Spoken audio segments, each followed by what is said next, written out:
ମୋ ବାପା ମା ପୁରା ମୋ ପଛରେ ହିଁ ପଡି ଯାଇଥିଲେ। ଝିଅ ପାଠ ସାଠରେ ଟିକେ ମନ ଦେ, ଚାକିରି ବାକିରି କଣ ଟିକେ କର, ରୋଜଗାର କ୍ଷମ ହ। ମୁଁ ଭାବିଲି ରୋଜଗାର କରିକି ମୁଁ କଣ କରିବି, ଆଗକୁ ଯାଇକି ତ ମୁଁ ବାହା ହେବି। ମୋ ସ୍ୱାମୀ ରୋଜଗାର କରିବ, ମୁଁ ଖାଇବି ପିଇବି ଶୋଇବି ବଢିଆ ବଢିଆ ପିନ୍ଧିବି ଆଉ ଖାଲି ବୁଲିବି। ସେଥିପାଇଁ ପାଠଶାଠ ପଢିଲିନି, 10ମରେ ଫେଲ ହେଇଗଲି। ତାପରେ କନକନ ହେଇକି ବାହା ହେଇଗଲି।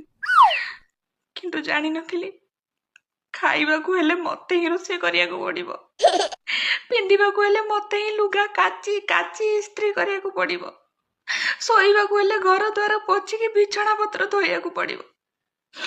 ହଁ ବୁଲୁଛି ବୁଲୁଛି, ପାଖ ମାର୍କେଟକୁ ଯାଉଛି, ସଉଦା ଆଉ ପରିବା ପତ୍ର ଆଣୁଛି।